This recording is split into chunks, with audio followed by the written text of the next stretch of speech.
¿Por qué ha ganado Chanel el Benidorm Fest? Esta no. Esta. Lo primero, dejar claro que esto es internet, las opiniones son como los culos y aquí tenéis el mío. Pero bueno, sí que en este vídeo vamos a analizar la puesta en escena, la performance, la canción, el tema y mensaje de cada uno de los candidatos a representar España en Eurovisión. Y veremos por qué el jurado eligió a Chanel. No estoy diciendo que esta sea la elección correcta, ni mucho menos. Quédate a ver el vídeo. Con esto comencemos a analizar el Benidorm Fest. Mira, redobles. Lo primero, situémonos. A ver, este año ha cambiado la dirección que se encarga de organizar toda esta movida, lo cual se ha notado bastante. A mi parecer es el año que mejores candidaturas tenemos, hay una variedad increíble, todos son artistas con personalidades diferentes, a cada uno hace su movida diferente. Me ha parecido súper bien, hasta el momento de los votos, claro está. ¡Hasta luego, Mari Carmen! Lo importante, ¿quién va a elegir que se nos represente en Eurovisión? Pues el 50% de los votos lo tiene el jurado, formado por 5 personas. El 25% de los votos, 350 personas que no sabemos quiénes son, es el llamado voto demoscópico. Demoscópico. Se supone que es una muestra de 350 personas que representan a la población global. Yo no sé quién será esa gente que nos representa a todo el mundo, no lo sabemos ni yo ni nadie. Y el 25% nosotros. La people que de verdad entiende de qué va la performance de Eurovisión, la performance, no la movida política. La cosa es que en este tipo de concursos nunca ha estado compensado el voto, que digamos. 5 personas son ese 50%, 350 el 25%, y se ha votado un 20avo de la población española, 2 millones. Si hubiera votado un 50ava parte sería casi 1 millón. Nunca ha tenido mucho sentido, pero es un concurso. Veamos y analicemos las performances y los artistas que han sido candidatos de representar a España en Eurovisión. En el 8º puesto tenemos a Gonzalo Hermida. El pobre estaba con coronavirus y su presentación fue el videoclip. Es una mierda que no hubiera podido asistir, sí, pero a su favor, el videoclip es muy escénico, con lo que solo viendo el videoclip nos podríamos hacer una idea de cómo sería esa puesta en escena, que yo lo dejaría en verdad tal cual. Esta canción no necesita más decoración ni nada. Es una canción muy bonita en la que tienes que estar viendo la expresividad del intérprete. Vemos un contraluz contemplando su sombra, luego una luz lateral con un primer plano de su cara, viendo esa expresividad, esos sentimientos. Shane. A mí la puesta en escena me descolocó un poco, pues esta tela translúcida que en un primer momento está abajo y luego se pasa todo el rato arriba sin hacer absolutamente nada, en un primer momento me pareció la protección que utilizas para hacer travesuras. Y es que lo malo de esto es que lo dejan 10 segundos, menos de 10 segundos. Lo bonito que tenía de disfrutar del aspecto translúcido de la tela con la sombra de Shane, lo vemos solo en un plano, quiero recordar. Y luego se pasa toda la canción colgando. Esto me descolocó un poco. Luego él como intérprete estuvo bien. Y también hicieron un bonito juego con luces, algunas veces como que era una celda, etc. Lo del aplauso de detrás tampoco lo entendí mucho, y ella parece una diva virtual que está como detrás pero luego sale. No llegué a pillarlo mucho en un primer momento. Y es que hay frases como me siento como un muñeco a las que se le podría dar mucho juego. Imaginaos que empieza la movida y Shane aparece colgando como un muñeco. Hubiera sido algo súper impactante, precioso y que tiene que ver con la letra. En fin, para hacer una puesta en escena en Eurovisión siempre tienes un montón de constraints, tienes directrices, te acotan bastante, pero con una buena idea se puede hacer mucho con muy poco. Y es el caso de algunas performances que nos ofrecieron la noche del sábado. Barry Brava.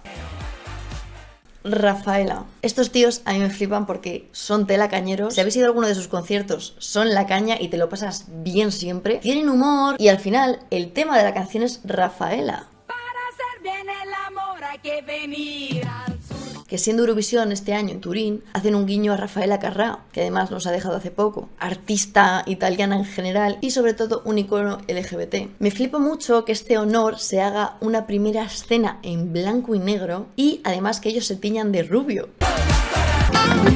Son la caña, tío, son la caña. El empiece en blanco y negro a mí me pareció sensacional y estaba todo el rato esperando el momento clave en el que de repente todo se llenase de luz. ¿Cómo me lo iban a enseñar? ¿Por qué? ¿En qué momento de la canción? Cuéntame. Y vemos como poco a poco un foco de luz rojo empieza a iluminar la escena y de repente es aquí cuando se ilumina todo. Cuando la cámara está haciendo este movimiento. Para mí perdió un poco de fuerza. Tenían una baza gigante, potentísima para... ¡Ah! Ese movimiento de cámara me lo haces igual, pero que la luz roja me esté destellando y con el brillo, con el glow, y de repente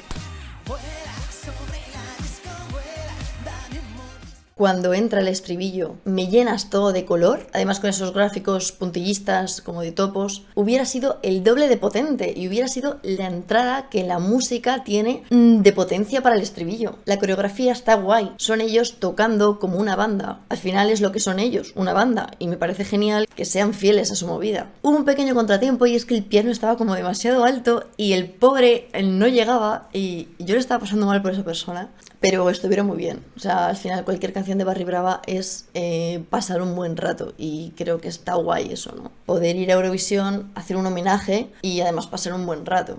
Blanca Paloma.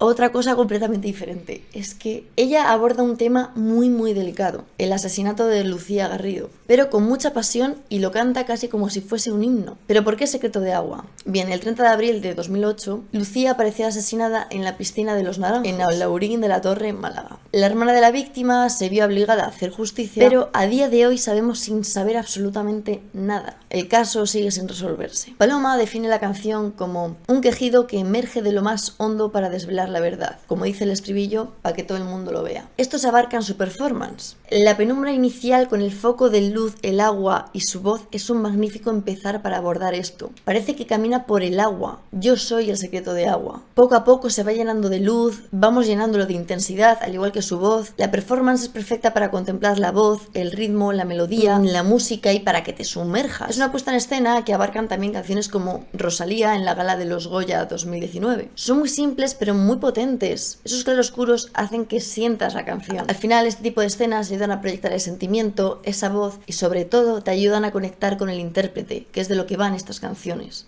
La coreografía, no necesitamos coreografía más que la propia intérprete expresando lo que tenga que expresar y ahí hay una muy buena coreografía. Y algo que me parece un puntazo es que el propio vestido forme parte del atrezo. Algo que ya hizo Lizzo a nivel crazy en un live increíble.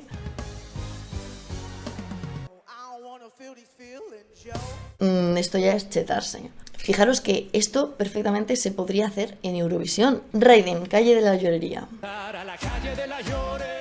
Según Raiden, el tema es lo que te permites decir en una taberna, grito en alto. Sinceramente, la puesta en escena creo que es de las mejores. Y es que Raiden tiene un muy buen equipo de creativos detrás, siempre en todos los videoclips, en todo en general. Y el videoclip de esta canción es muy guay, es muy bueno. Bueno, la carisma del artista apoya indiscutiblemente esta narrativa. Me encanta cuando la cámara enfoca a estos personajes tan pintorescos de un lado hacia el otro y luego todos como paseando por la calle de la Llorería. Te dan ganas de levantarte y seguirles. La cámara gira, se torna recta, se enfocan en los instrumentos mientras los oímos.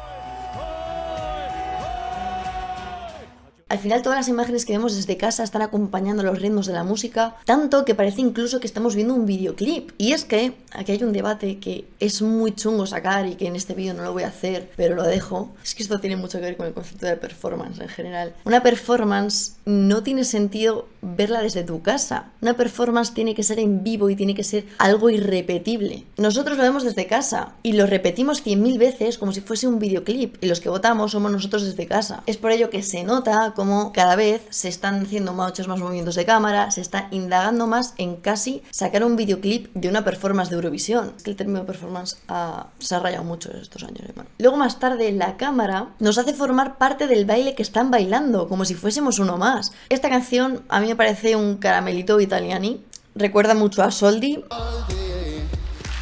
Yo creo que a los italianis de la zona les iba a gustar mucho. Buongiorno, buonasera, signori, la principessa.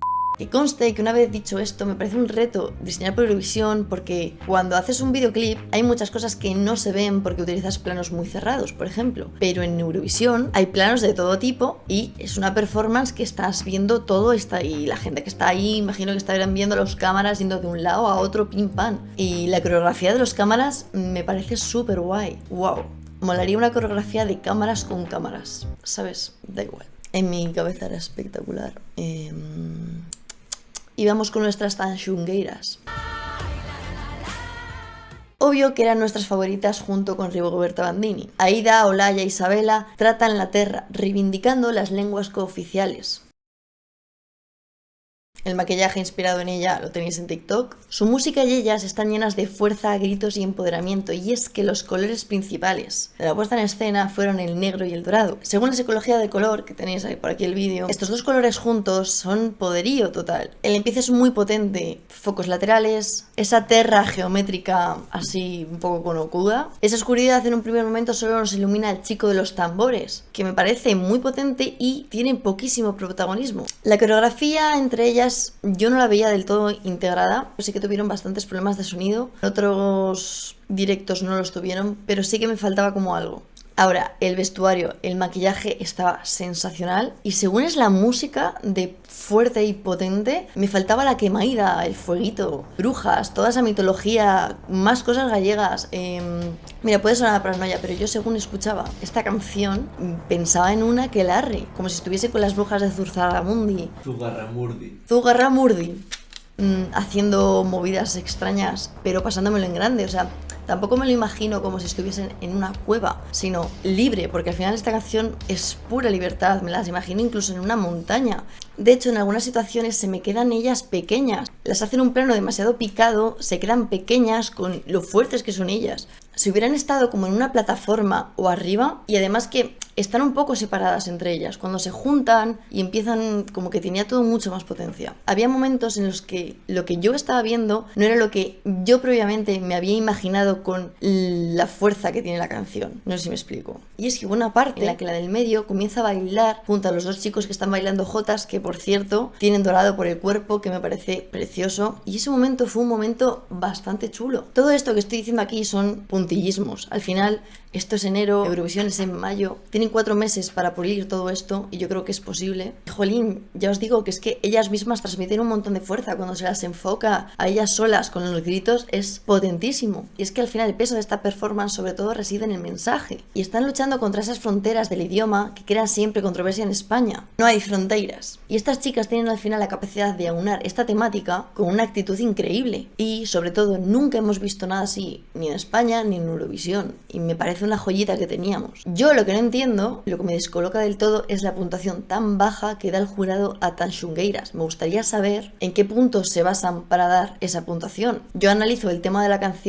canción en sí, la parte diferenciadora, el vestuario y maquillaje, la puesta en escena y la coreografía, y no creo que se merezcan tan poco. Me ha faltado fuego. Vaya. Y además yo creo que la música tradicional gallega hubiera impactado en Eurovisión, sobre todo porque le dices a un guiri España y te dice ole, tra, la Rosalía. Y pues no, aquí te decimos Tanxungueiras, ¿sabes? Luego me hizo mucha gracia porque creo que fue el viernes que de repente Raiden y Tanxungueiras sacaron un videoclip. Me encantó porque es un concurso, ¿sabes? Esta era una carta que sacaron, pues oye, pues para mejorar su posición, pero no tenían en cuenta que el jurado, bueno, pues que no tenía, bueno, pero está guapo. Vamos con Rigoberta Bandini. Con la misma simbología que Delacroix lo hacía con la libertad guiando al pueblo. El mensaje se trata de una reivindicación por los cuerpos de las mujeres que son censurados en todas las plataformas digitales de todo el mundo, donde los pezones femeninos están prohibidísimos. Y sin irnos más lejos, este año hemos tenido el cartel de Javier Jaén para la película de Almodóvar, Madres Paralelas, que fue censurado y hubo movida. Tenéis la explicación de la movida en TikTok. Y bueno, vayamos con la performance. El inicio es increíble. Rigoberta cual virgen con gafas de sol. También vemos en el mismo plano cómo se toca un piano a 4 manos, se toca.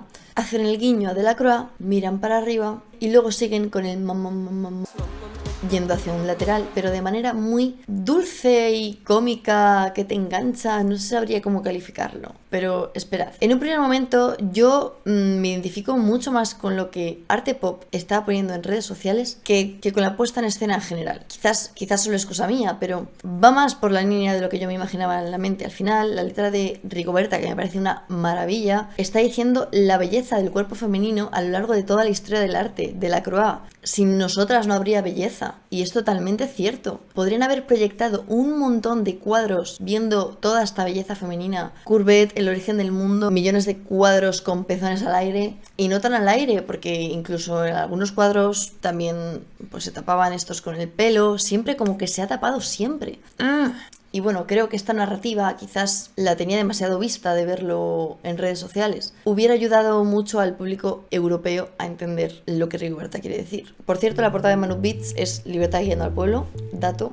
Y me parece sublime la manera que tienen de comenzar la canción. Me parece como que te quiere decir algo, pero todavía no te lo dice. Va votando diciéndotelo un poquito, como con gracia tal, y luego te lo dice en la cara con ese globo terráqueo, ¿sabes? Me parece muy guay, eso me ha flipado. Lo único es que esto de este bailecito que me hacen aquí, no me lo repiten nunca más. Y es que en algunos momentos parece que tornamos como a una especie de ritos en los que las personas giran alrededor de Rigoberta, que me parece un poco extraño. A veces sentía que estaba un poco en Midsommar. Eso me descolocó un poco. Y yo creo que si hubieran seguido con este jueguito del como hicieron un poco de Parcels en Tied Up Right Now.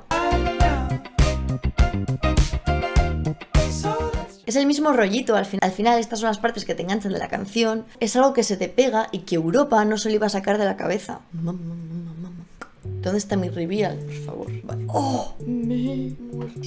Y al final, ¡pam!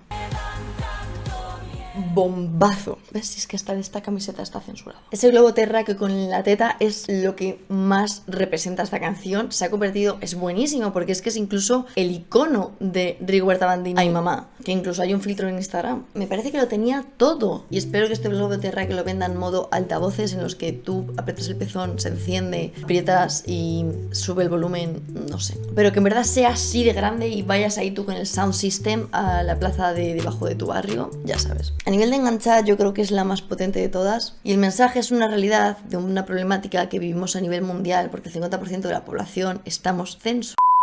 Es que me parece súper importante, porque me jode mazo que artistas como Diana Kanst la censure 24/7 en Instagram las obras de arte que publica, esas fotografías increíbles. Y luego que también haga un pedazo de vídeo para los Rolling Stones con localizaciones diferentes preciosas y que también se las censure. Ese vídeo era una obra de arte. No solo a ella, hay miles de fotógrafos más, entre ellos Alexis Koltz, que tienen que andar todo el día mirando, me censuran, no me censuran, tengo que hacer esto, y es una mierda. Y bueno, sin ir más allá, yo hice un vídeo hablando de la estética de Lil Nas en Montero, puse a Lil Nas embarazado y me lo censuraron 10 veces. ¿Qué pasa? ¿Qué pasa? Que yo les contesté, oye, es un análisis de Lil Nas y esto es una performance que él se marcó. Y me quitaron la censura porque obviamente era un tío. Pero ¿qué pasa? Si es una mujer embarazada, ¿me lo censuras? Pues no sé. Habría sido genial que Rigoberta Bandini hubiera ido. Y como dijo Rojando en sus historias perfectísimamente, se podría haber quitado la camiseta y haber enseñado las tetas pero con pezoneras de España. Hubiera sido un bombazo, pensadlo. No sé, imaginaros la performance. Da mucho juego. Vamos con Chanel, Slow Mo.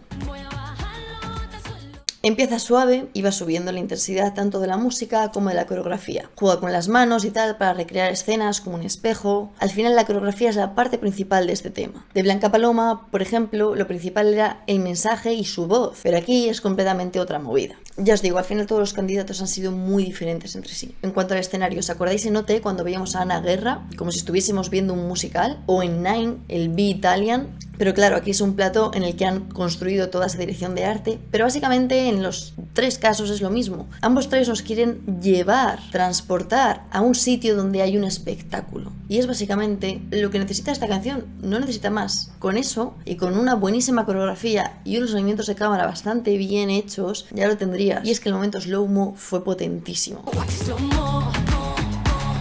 Y fijaros que para darle hype lo hacen en un momento concreto de la canción, de la mitad para el final. En el primer slow-mo no hacen gran cosa, pero en el segundo se la sacan. En este momento también operó Raiden para hacer esto. Es un momento, es un tiempo de la canción en el que tienes que reenganchar a la gente para éxtasis y terminar. Hizo un reveal y la vestimenta que lleva es de la reina de España. Cuando hablamos de la reina de España no estamos hablando de Leticia, no tampoco estamos hablando de Chanel. La corona Leticia que se joda. Estamos hablando de la verdadera reina de España, que es Carmen Farala. Correcto. Las cámaras junto con la coreografía dan muchísimo dinamismo. También parece que estamos viendo un videoclip, pero ya está. Y obviamente ya hemos visto algo muy parecido en Eleni Furreira.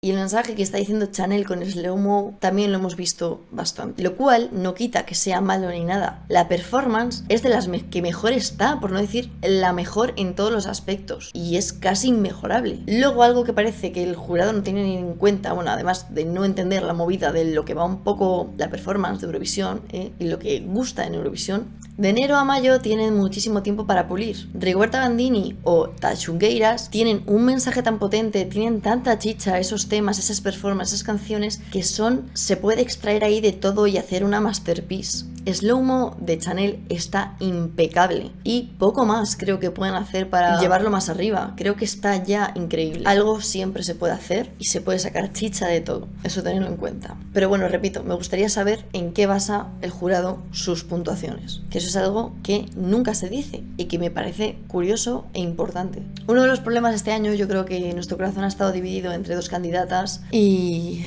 bueno, pues ha salido nuestra tercera favorita, que era Chanel. Ahora bien, me parece un insulto, incluso un insulto al arte, que mucha de la gente esté despreciando a Chanel e incluso diciendo que no es merecedora de lo que ha ganado. Me parece muy fuerte porque el trabajo, las ganas y todo lo que ha hecho es que está impecable, vamos a ver. Y también ten en cuenta que el voto de estas personas que ponen este tipo de comentarios vale lo mismo que el tuyo. Pero vamos, que por lo general creo que los porcentajes nunca se han repartido bien y el público tiene una mierda de voto siempre en todo. Luego también está el tema del Lunaki, que yo he estado dando bastante cera al autotune esta semana en mis redes sociales, haciendo encuestas. Si lo quieres ver, lo tienes en Instagram. Y como bien dice Lunaki, Luna canta, pero Lunaki tiene autotune, es su sello, es su marca. No sería Lunaki sin esa voz que puede tener con el autotune y con otros efectos a mayores. Utilizar autotune, por tanto, no significa que cantes mal.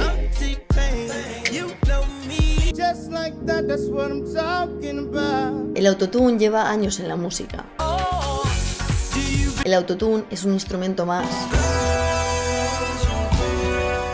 Y es la marca de muchos artistas. Se ha convertido en parte del sonido de nuestra generación y no entiendo que se siga rechazando. Pensad en una canción que sea hecha con guitarra eléctrica y que de repente se vea forzada a llevar a guitarra acústica, pues quizás perdería su esencia o la gracia o el ritmo. Y para finalizar, ¿cuándo creéis que van a dejar de banear las tetas en las redes sociales? ¿Cuándo creéis que el autotune va a ser aceptado por la sociedad? ¿Cuándo creéis que vamos a dejar de hacer el hate a artistas por la cara? Y bueno, si en este vídeo salen cosas raras o me vetan, que no sería la primera vez, pues los comentarios y suscribiéndoos ayudaríais a que esto siga subiendo. Yo en verdad pienso que quien nos debería de haber representado en Eurovisión es Por España, de Samantha Hudson. Creo que hubiera sido lo mejor. Tienes muchos más análisis de videoclips por aquí, movidas de cultura visual, tela. Hay cositas por aquí, por este canal, por si te interesa. Y nos vemos en el siguiente vídeo. Chao. Por España, hazme sufrir por España. Perfect.